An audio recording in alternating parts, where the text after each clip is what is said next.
All right, Mr. Hamilton, you're up. Not you. Why don't you just mosey over to the gate there, bud? Hello? You're supposed to run away in terror from me. Turn around there, bud. Come on.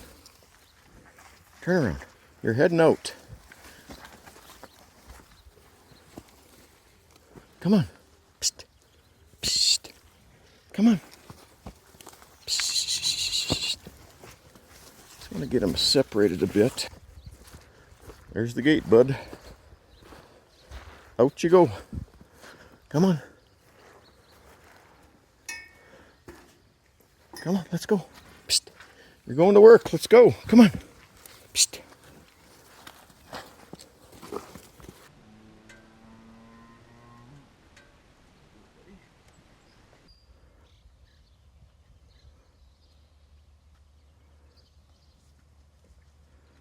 I want 21 out of 25 pregnant, buddy. And all those expensive ones, like that one standing right in front of you. Do not miss, or you will become a Happy Meal. The rest of the heifers are lounging over there in the shade. Well, judging from the tail in the air and the bull behind her, looks like he's getting to work out here, which is good.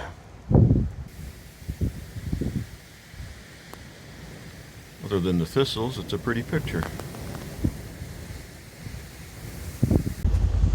Got another 3.5 tenths last night, so my hay has got 8 tenths on it since I cut it. So that's wonderful. I knew all I had to do was cut hay and it would start raining. And it did.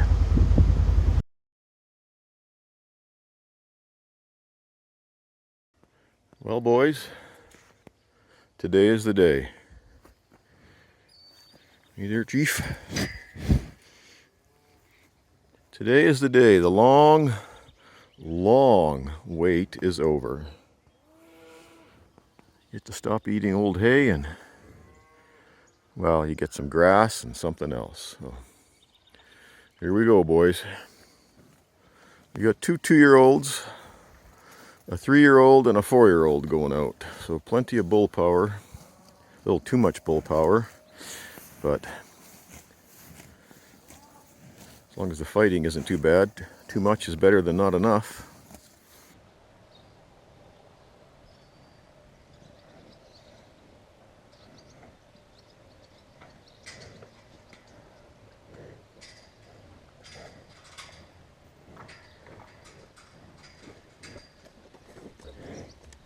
We're a little different this year.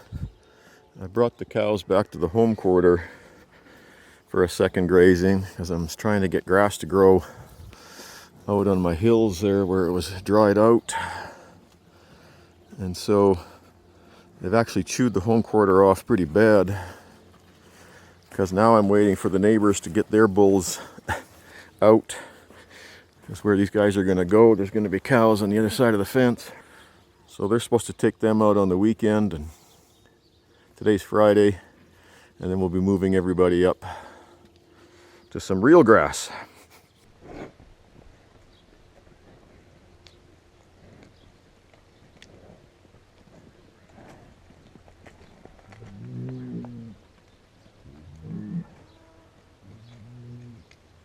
So these cows are rummaging through the bush now as I'm holding them here, waiting to move them.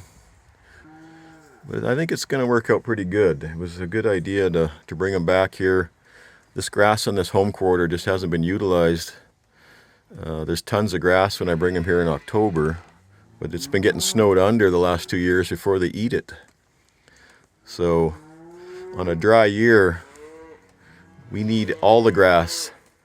And despite the fact it's been chewed off pretty short, the land here is so fertile because of all the manure, it'll come back. So, because again, the hope is not to bring them back here till October. So, We'll see. Let's go find the bulls and see if they got into trouble in the first 10 minutes. Well, there's cows in heat and bulls pretending to fight. And there's cows over in the bush over there yelling, and basically it's a big commotion. You just hope they don't push someone through the fence. They just need to get spread out. There's cows everywhere, and I have a cow in heat over here. Oh, there we go. I was going to say, and these two idiots are too busy fighting to notice. There's my champion breeder from last year, Mr. Brockleface. Yeah, you go over there and do that. Run for your life, cow. There's 3 of them. Yeah, get out of the deadfall and things that break your legs. That's it, cow, run.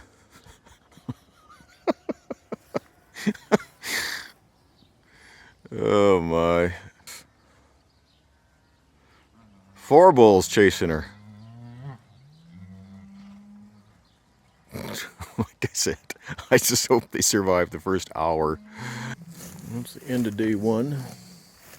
I don't know if you noticed, but this guy was limping when he came out here. And he didn't get any better.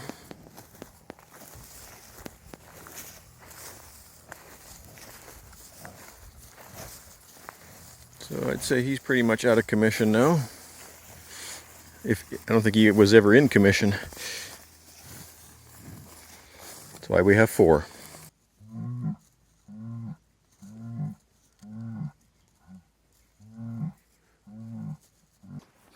These 2 hanging out with my fine looking cultivator here.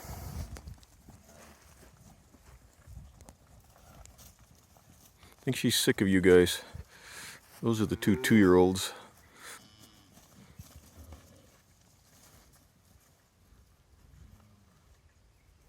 See, I like the fact that Brockleface is just leaving these guys be.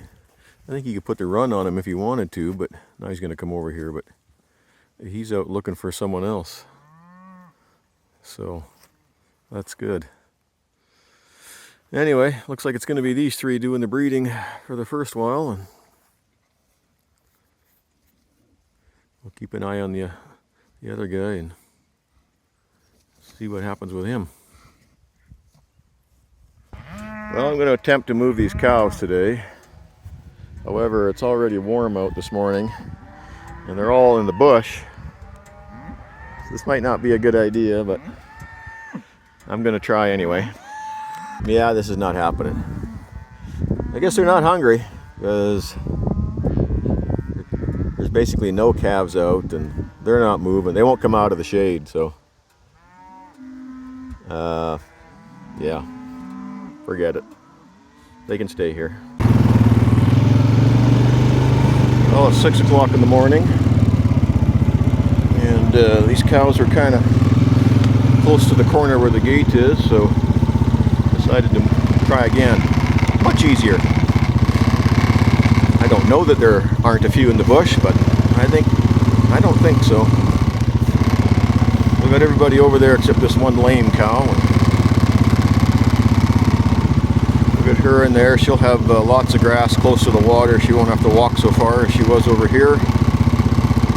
She'll heal up. Well, we still have bulls on the other side of the fence with these cows. But I got 4.0 on the top wire and second wire for electricity, so they tried to get him out apparently, and the bulls went nuts. So. But I can't wait any longer. So hopefully that juice keeps them apart. Welcome to the Black Forest.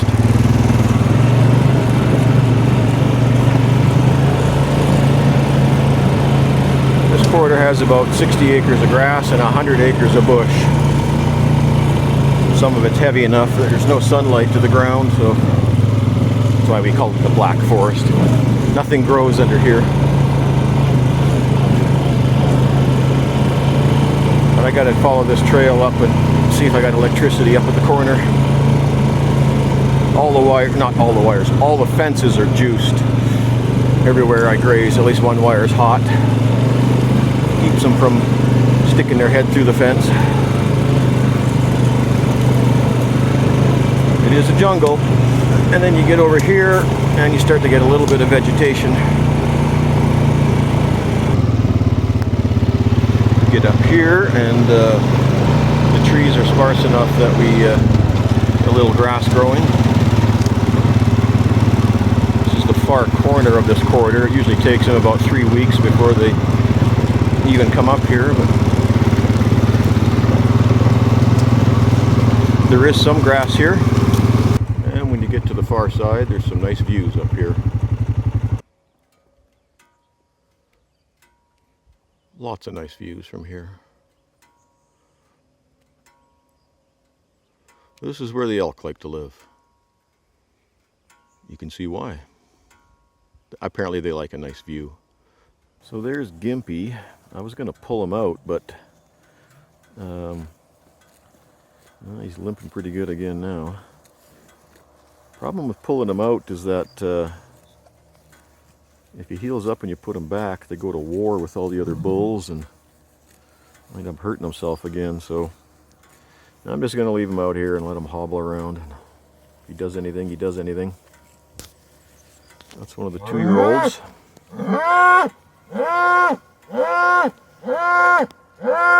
All right, that's enough.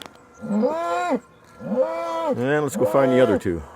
So they have access to this water hole, and then they can also go down to the spring-fed trough from this corridor as well.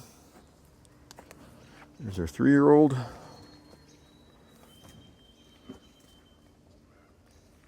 sure why he's going over there, but he's going to go rub his head and fall off and break his leg. Doing stupid... How do bulls get hurt? By doing stupid bull things like that. Let's go climb a mountain. They're like drunk 18-year-olds. There's the other 2-year-old. So everybody's here. This is the land that I've spread manure on the last 2 years, so it does make a difference. We have had rain to get the grass going. We just didn't get it in time for first cut hay, but we have had some rain. There's supposed to be more coming this week. Today's July the 10th. So if we could get rain on this now before they chew it down some, that would be great. And of course it'll get that home quarter going again that they really chewed off. So hopefully we keep the two herds apart with my 4-wire electric fence there. And what do you got to do? What are you going to do? I mean, people have to graze both sides, so you juice the fence, and if something happens, I guess we bring them home and sort them out.